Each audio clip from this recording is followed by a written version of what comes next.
Assalamualaikum warahmatullahi wabarakatuh. Kawan-kawan semua, beberapa bulan lepas saya dan brother John Anari dari Papua diberi kesempatan untuk datang ke forum Khmer Krom. Forum Khmer Krom yang dibuat di Philadelphia, USA. Jadi dalam kesempatan ini saya dan brother John Anari juga diberi kesempatan untuk berbicara tentang apa yang terjadi di Indonesia, khususnya di Aceh dan di Papua. Jadi untuk pengetahuan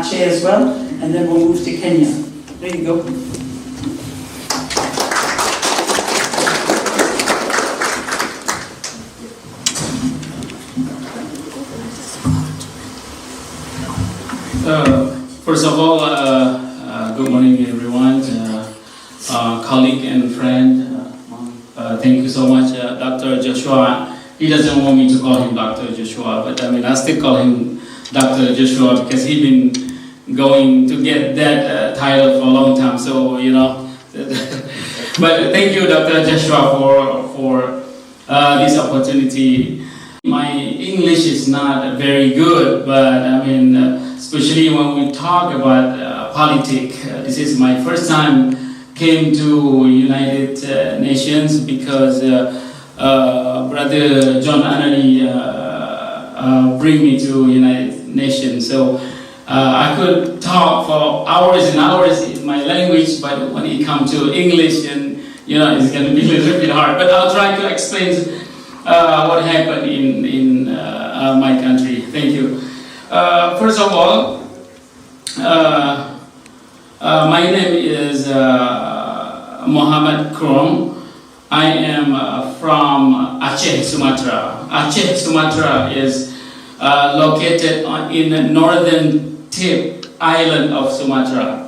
Basically, we colonized by Indonesia government. It's just the same thing like West Papua. Yeah. So basically, we are fighting the same enemy.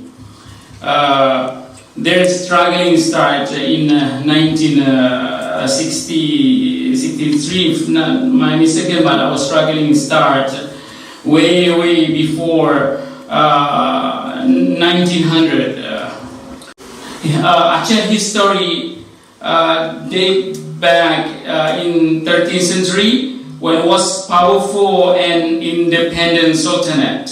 In 16th century, Aceh was a major trading power, and its capital, Banda Aceh, was a cosmopolitan city that attract merchants and travelers from all over the world.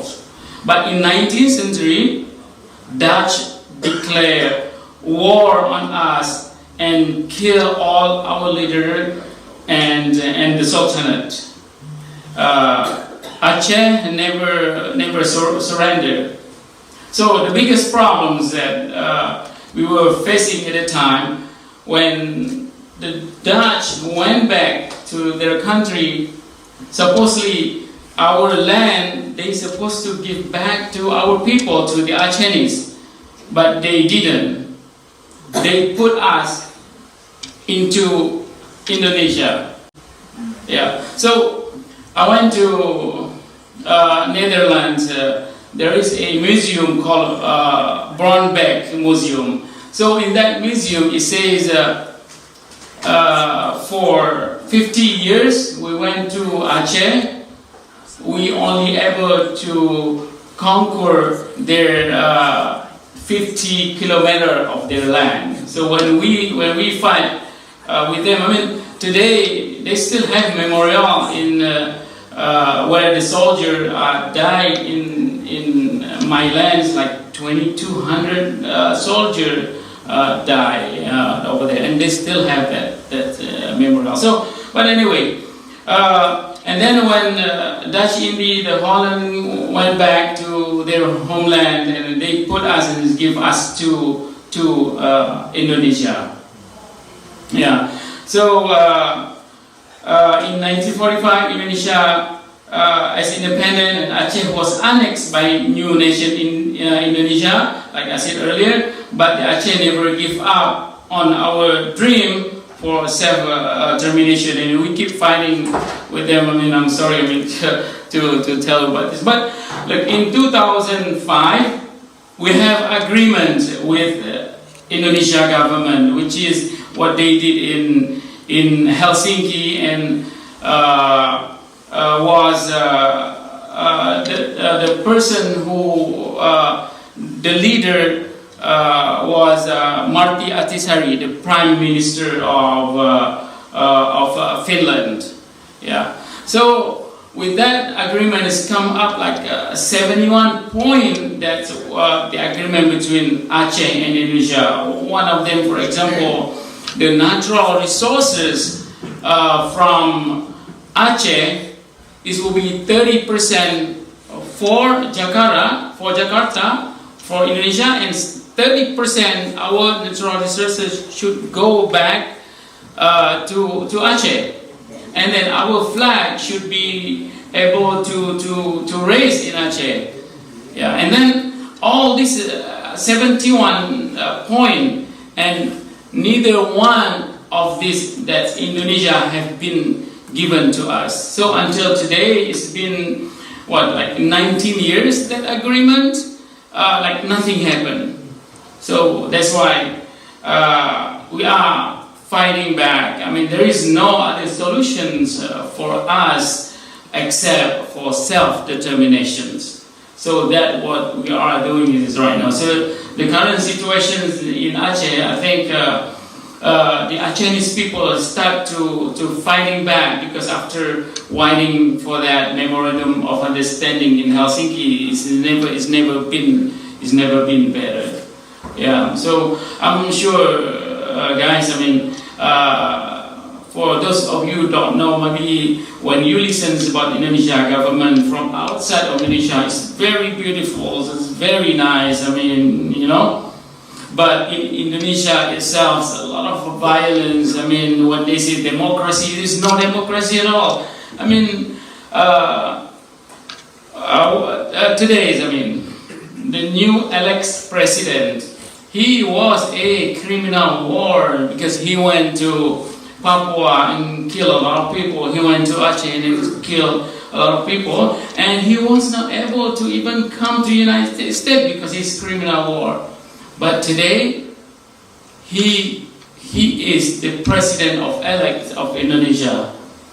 Yeah, and then his vice president, the sons of current president, 36 years old. So Indonesia rules when you become a president or vice president, is just like United States, because they try to copy United States, has to be 40 years old.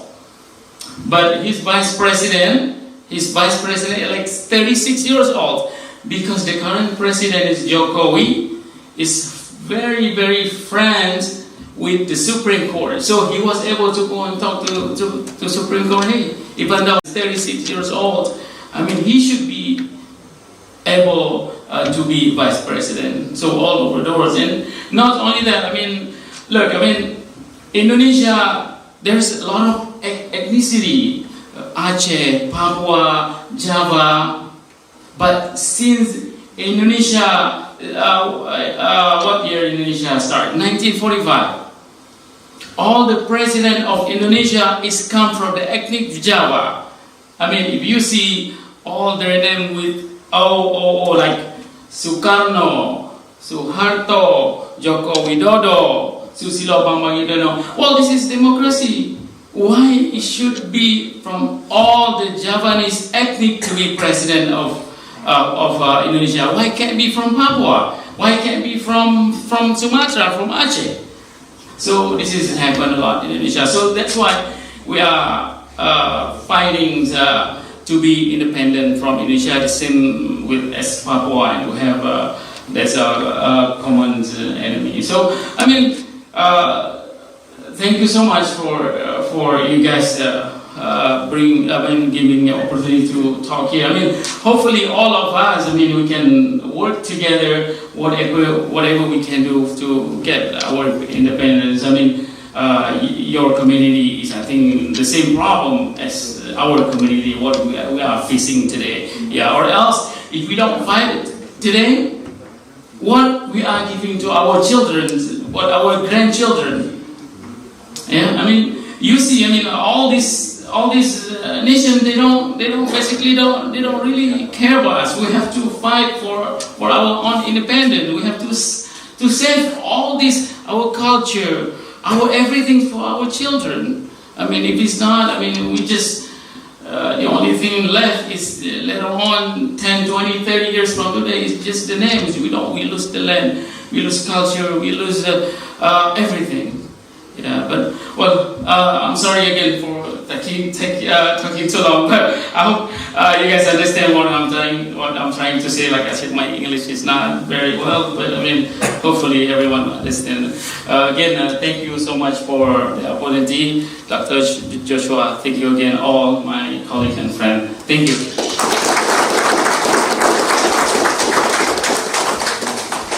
Jadi untuk pengetahuan kawan-kawan semua, Khmer Krom terletak di selatan Vietnam.